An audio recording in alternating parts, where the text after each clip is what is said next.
Welcome students in FEI's online classes, and today's topic is for class 8th and the topic is resources, and this is part number 2 from the subject geography. आज हम geography के resources के part number 2 के हवाले से बात करने जा रहे हैं। तो जहाँ तक बात resources की हैं, इसके distribution की अगर हम बात करें, टाइप्स के हम देखें तो हमने टाइप्स के बारे में सीखा था। तो on the base of distribution हमारे पास दो टाइप्स के रिसोर्स रहते हैं, ubiquitous resource and localized resource. वो रिसोर्स जो हर जगह मिलते हैं, जैसे एयर, इसको हम यूबिक्विटस रिसोर्स कहते हैं। As far as the localized resource are concern, ये वो रिसोर्स हैं जो कुछ जगहों पे हमें मिलते हैं, जैसे आयरन और कुछ खास जगहों पे हमें मिलते हैं, ये हर जगह नहीं मिलते हैं, इसलिए हम इसको लोकलाइज्ड रिसोर्स का नाम देते हैं। आए बात समझ में? अच्छा, इनकी डिस्ट्रीब्यूशन के हवाले से क्लाइमेट, वेदर, ऑल्टीट्यूड ये डिसाइड करते हैं कि आपके किस जगह पे कौन सा रिसोर्स मिलेगा, क्योंकि हर जगह पे हर कोई रिसोर्स मिलना नामुमकिन होता है। इसके बाद आता है ह्यूमन मेड रिसोर्स, वो रिसोर्सेज जो ह्यूमन्स बनाते हैं, इंसान बनाते हैं। ठीक है सर। तो वो सारी चीज़ें जो हम नेचर से लेते हैं, फिर उनको कन्वर्ट करते हैं नई नई चीज़ों में, उनकी शेप बदल देते हैं, उनकी फॉर्म बदल देते हैं, उसको हम मैन मेड रिसोर्स कहते हैं। जैसे आयरन और कुछ नहीं था जब तक इंसानों ने इसे आयरन हासिल करना नहीं सीखा था। तो इन चीज़ों से हम बाद में ब्रिजेस, बिल्डिंग्स, रोड्स, मशीनरीज, क्या क्या नहीं बनाते हैं, गाड़ियाँ बनाते हैं इन नेचुरल थिंग्स से, और ये सब कुछ ह्यूमन मेड रिसोर्स कहलाए जाते हैं। टेक्नोलॉजी जो है भाई साहब, ये भी जो है एक ह्यूमन मेड रिसोर्स ही। अच्छा, बहुत सारे लोग जो हैं ये नेचुरल रिसोर्स इस्तेमाल करते हैं और उसके बाद उनको कन्वर्ट करते हैं मैन मेड रिसोर्सेज में। हाँ, ह्यूमन रिसोर्स, क्योंकि ये एक इटसेल्फ जो है ह्यूमन जो है वो ह्यूमन रिसोर्स कहलाया जाता है, इंसान जो है ह्यूमन रिसोर्स कहलाए जाते हैं, और इन्हीं इंसानों की वजह से हम जो है चीज़ों को तैयार करते हैं। और ये इंसान बहुत सारे नेचर में से मिलने वाली चीज़ों को कन्वर्ट करते हैं टेक्नोलॉजी की मदद से, नॉलेज की मदद से और अपनी थिंकिंग की मदद से अलग अलग चीज़ों में, जिनको हम बाद में मैन मेड रिसोर्स का नाम देते हैं। एजुकेशन और हेल्थ जो है ये एक दो इम्पॉर्टेंट फैक्टर्स हैं जो इंसानों को बहुत ज़्यादा एडवांस करके चीज़ों को अच्छी तरह से और बेहतरीन तरीके से इस्तेमाल करने में मदद करते हैं, और फिर हम अच्छा और बेहतरीन ह्यूमन बींग्स को बनाते हैं, और इसको हम ह्यूमन रिसोर्स डेवलपमेंट का नाम देते हैं। डॉक्टर्स, आर्टिजन्स, मैनेजर्स, ये सब कुछ हमें मिल जाता है। Now how to conserve the resources, क्या वाकई में हमें रिसोर्स की कंजर्वेशन करनी है? इसकी एग्जांपल हम एक एग्जांपल से देते हैं। मोना ने ख्वाब में देखा कि पूरी दुनिया में जो लोग मर रहे हैं भूखे प्यासे, पानी नहीं है, कहीं शेड नहीं है, कुछ भी नहीं अवेलेबल है। इंसान जो हैं वो एक जगह से दूसरी जगह भटक रहे हैं, ठीक है सर, खाने की चक्कर में प्यासे, भूखे, नंगे मर रहे हैं। तो इनके पास कुछ रहने के लिए नहीं, कुछ खाने के लिए नहीं है। तो ये सब कुछ मोना जो है अपने ख्वाब में देखती हैं। सुबह सवेरे जागने के बाद वो ये सारा ख्वाब अपनी माँ को कहते हैं कि माँ, क्या ये ऐसा मुमकिन है कि ऐसा हो सकता है कभी? माँ ने कहा, बिल्कुल बेटा, ऐसा हो सकता है। अगर हमने अपने रिसोर्सेज को केयरफुली और अच्छी तरह से इस्तेमाल नहीं किया तो ऐसा होना मुमकिन है, चाहे वो नॉन रिन्यूएबल रिसोर्स हो या रिन्यूएबल रिसोर्स हो।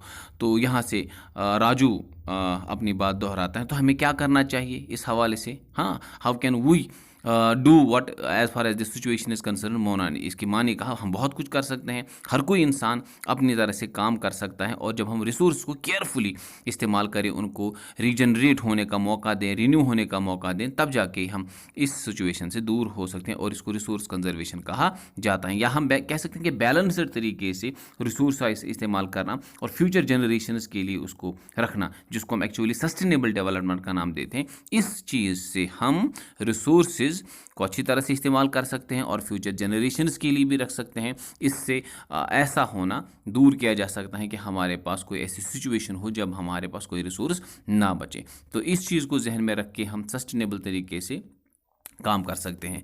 तो कैसे रिसोर्स को बचाया जा सकता है? बहुत सारे तरीके हमारे पास हैं। There are numerous ways by which we can conserve our resources. ठीक है सर। हम रिड्यूस कर सकते हैं, अपनी कंजप्शन को कम कर सकते हैं। रिसाइकलिंग है, कोई आपके पास कोई रिसोर्स है जिसमें रिसाइकलेबल प्रॉपर्टी है, उसको रिसाइकल करेंगे या रीयूज़ करें। बहुत सारे रिसोर्स को हम बार बार इस्तेमाल कर सकते हैं।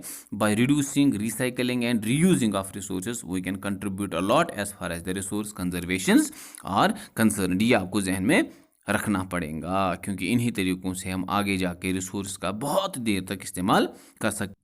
राजू और उसके दोस्तों ने मशवरा किया कि हम कागज़ के कुछ पैकेट्स बनाएंगे, बैग्स बनाएंगे और हर किसी फैमिली जो उनकी बिल्डिंग में रह रही है उनको देंगे। इससे हम बहुत हद तक रिसोर्स का अच्छी तरह से इस्तेमाल कर सकते हैं। तो हर कोई बच्चा अपनी जगह बोल रहा था कि हम रिसोर्स को किस तरह से बचाएंगे केयरफुली। जो जैसे मोना ने कहा कि मैं केयरफुली अपना पेपर का इस्तेमाल करूँगी क्योंकि उसकी वजह से पेड़ कटते हैं, मैं अच्छी तरह से पेपर को कभी ज़ाया नहीं करूँगी। तो यहाँ से मुस्तफ़ा बोलता है कि मैं किसी भी सूरत में इलेक्ट्रिसिटी को घर में ज़ाया होने नहीं दूंगा क्योंकि इलेक्ट्रिसिटी कोल या वाटर से आ जाती है। ठीक है सर। इसी तरह से जसपी ने ये कहा कि मैं जो है पूरी तरह से ये श्योर करूँगी कि हम मेरे घर में एक बूंद भी पानी का किसी तरह से ज़ाया न होने पाए। तो हर बच्चा अपनी जगह पे बोल रहा था कि मैं कोई ना कोई ऐसा काम करूँगा। तब इन सब ने मिलके कहा, इकट्ठे कहा कि हम सब एक एक करके कोई ना कोई ऐसा काम करेंगे घर में जिससे हम रिसोर्स को कंजर्व कर सकेंगे। तो ये बच्चों की मेंटालिटी थी और बच्चों की सोच थी। इन्होंने ये समझा कि रिसोर्स की कंजर्वेशन करना बहुत ज़रूरी है हमारी अर्थ को सस्टेन करने के हवाले से। और मुझे लगता है कि हम इस टॉपिक को सुनने के बाद अब इतना समझ गए होंगे कि वाकई में हमें रिसोर्स को बचाना है। तो क्या करेंगे, हमारी ड्यूटी अब क्या बनती है? सबसे पहले कि हमें सस्टेनेबल तरीके से अपने रिसोर्स का इस्तेमाल करना है। रिसोर्स का इस्तेमाल भी करना है, फ्यूचर जनरेशन के लिए बचाना भी है। और डाइवर्सिटी, अलग अलग लाइफ फॉर्म जो दुनिया के ऊपर पाई जाती हैं, इनको कंजर्व करना है और एनवायरनमेंट को नुकसान कम से कम पहुँचाने की कोशिश करनी है। ये हमारी ड्यूटी बनती है बच्चा। हाँ, तो हम देखेंगे समरी में हमने अभी तक क्या पढ़ा। नंबर 1 हमने देखा रिसोर्स क्या होता है। What is resource? कोई भी चीज़ जो हमें मदद करती है या जो हमारी नीड को सेटिस्फाई करते हैं उसको हम रिसोर्स कहते हैं। ठीक है सर, ये आप याद रखेंगे भाई साहब। इसके बाद टाइप्स ऑफ रिसोर्स में हमने देखा कि हमारे पास 2 मेजर टाइप्स रहते हैं और 3 अगर हम देखें, natural resources, human made resource और ह्यूमन इंसान जो है वो भी रिसोर्स कहलाए जाते हैं। नेचुरल रिसोर्स अगर हम देखें, नेचर से मिलने वाले ह्यूमन मेड रिसोर्स, नेचर को कन्वर्ट करके, नेचर में मिलने वाले रिसोर्स को कन्वर्ट करके, शेप उनकी बदल के जो हम रिसोर्स बनाते हैं उनको हम ह्यूमन मेड रिसोर्स कहते हैं। और इंसान खुद, हम जो हैं, हम भी रिसोर्स हैं लेकिन हमें कहा जाता है ह्यूमन रिसोर्सेज। ठीक है सर। लेकिन सबसे बेहतरीन रिसोर्स जो हैं वो ह्यूमन्स ही हैं क्योंकि ह्यूमन्स ही नेचुरल रिसोर्सेज और मैन मेड रिसोर्सेज को अच्छी तरह से इस्तेमाल करने की सलाहियत रखते हैं। और अच्छा सर, उसके बाद नेचुरल रिसोर्सेज को हम कुछ कैटेगरीज में डिवाइड करते हैं। सब डिविजन जो नेचुरल रिसोर्सेज के हैं उसको हम देखेंगे। वो थे लेवल ऑफ डेवलपमेंट और लेवल ऑफ यूज़। उसके बाद ओरिजिन की बुनियाद पे, स्टॉक की बुनियाद पे या डिस्ट्रीब्यूशन की बुनियाद पे। जब हम देखें लेवल ऑफ डेवलपमेंट की बुनियाद पे नेचुरल रिसोर्सेज को, तो ये जो है 2 कैटेगरीज में आते हैं, एक्चुअल रिसोर्स और पोटेंशियल रिसोर्स। जो रिसोर्स हम इस्तेमाल कर रहे होते हैं, जिनकी क्वांटिटी हमें पता होती है, एक्चुअल रिसोर्स कहलाते हैं। और जिनकी क्वांटिटी पता नहीं होती हैं रिसोर्सेज की, जिनका हम प्रेजेंटली इस्तेमाल नहीं कर रहे होते हैं, उनको हम पोटेंशियल रिसोर्स कहते हैं। जो आगे जाके इस्तेमाल हो सकते हैं, फ्यूचर में इस्तेमाल होने वाले रिसोर्स को पोटेंशियल रिसोर्स कहते हैं। ठीक है सर। उसके बाद on the base of origin, तो ये एबायोटिक और बायोटिक, जिन रिसोर्सेज का ओरिजिन लिविंग है वो बायोटिक रिसोर्स कहलाए जाएंगे और जिनका ओरिजिन नॉन लिविंग है उनको हम एबायोटिक रिसोर्स कहते हैं। Okay sir. उसके बाद on the base of stock. ठीक है सर।